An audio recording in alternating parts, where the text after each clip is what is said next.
¿Por qué en Estados Unidos hay tantos tiroteos masivos? El 31 de mayo del 2019, 11 personas murieron en un tiroteo en Virginia Beach. El 7 de noviembre del 2018, 12 personas murieron en un tiroteo en un bar en Thousand Oaks, en California. En noviembre del 2017, 25 personas y un bebé en gestación murieron asesinados en una iglesia en Sutherland Springs, en Texas. Un mes antes, un hombre disparó desde un hotel hacia Las Vegas hacia asistentes de un concierto y mató a 58 personas.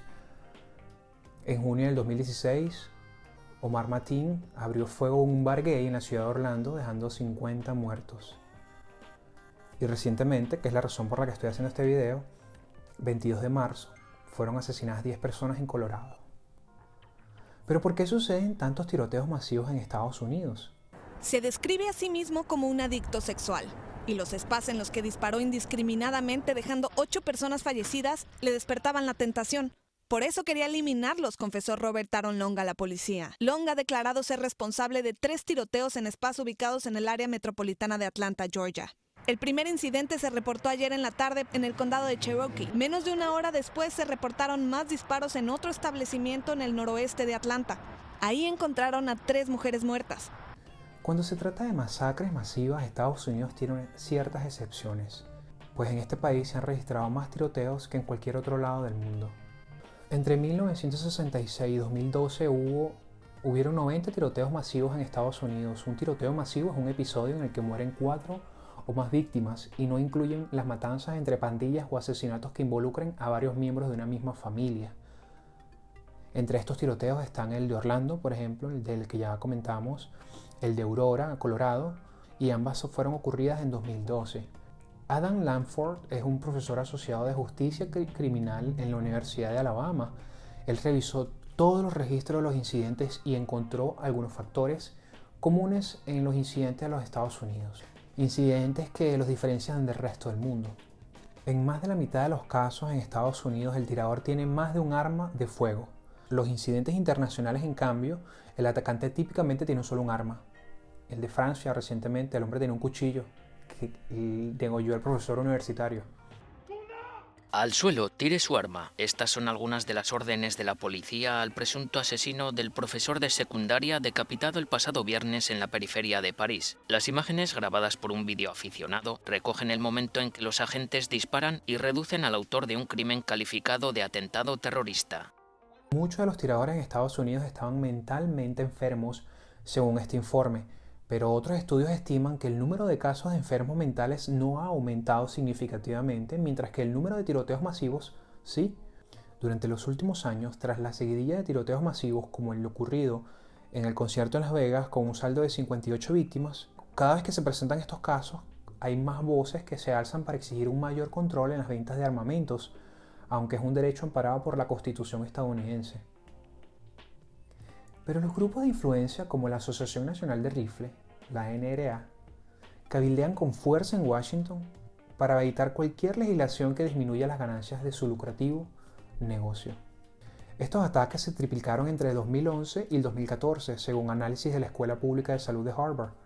La investigación de Harvard muestra que los atacantes públicos en ese periodo ocurrieron en promedio cada 64 días. Se presume que una de las principales causas de este fenómeno es debido a que desde los años 70 Estados Unidos fue cerrando la mayoría de sus hospitales psiquiátricos, y es aquí donde yo quiero hacer hincapié, traspasando esta problemática a las cárceles. Asimismo, cientos de miles de personas sufren trastornos mentales sin la necesaria atención especializada, que no es cubierta en la mayoría de los casos por la seguridad social. Es un gran problema que tiene este país. Saltemos al racismo. Si bien este factor no está necesariamente determinado en todos estos tiroteos a lo largo de estos años, es un protagonista permanente en muchos de ellos. La mezcla de estos 3 elementos, nacionalismo blanco, política migratoria y uso de armas de fuego, mueven los más profundos temores de una sociedad como la norteamericana. Sin incluir el hecho de que estamos en un contexto de polarización donde las diferencias se ahondan cada vez más.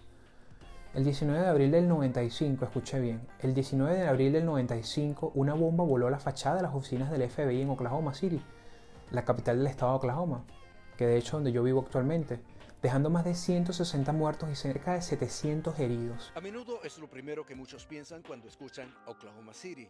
Alguien había detonado un camión lleno de explosivos fuera del edificio.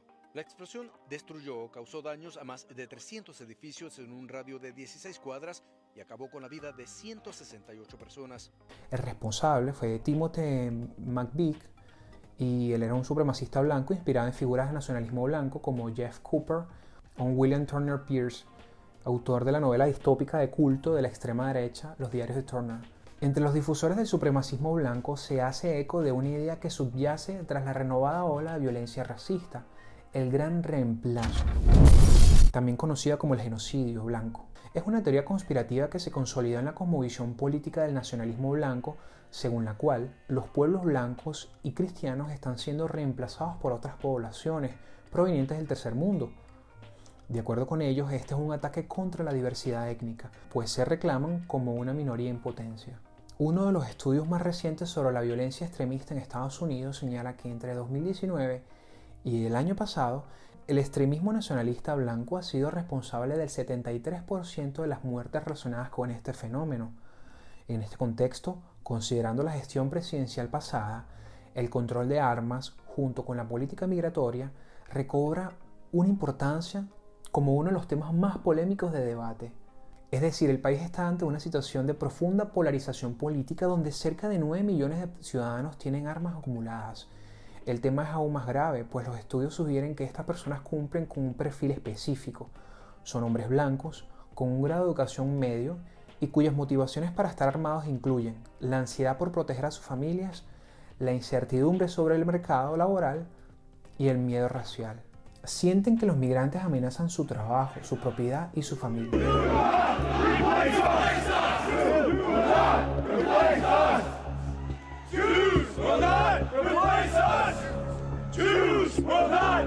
Una de las cosas que debo decir en este artículo es que ya lo hemos mencionado en este podcast, y es que sabemos que la presencia de la última gestión republicana exacerbó esta polarización política y el discurso estimuló mucho en nuestras sociedades esta inquietud por el supremacismo blanco.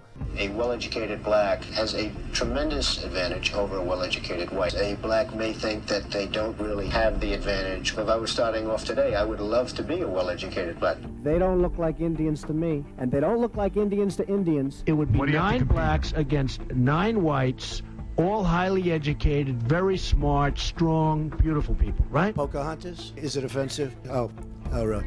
Oh, I'm sorry about that.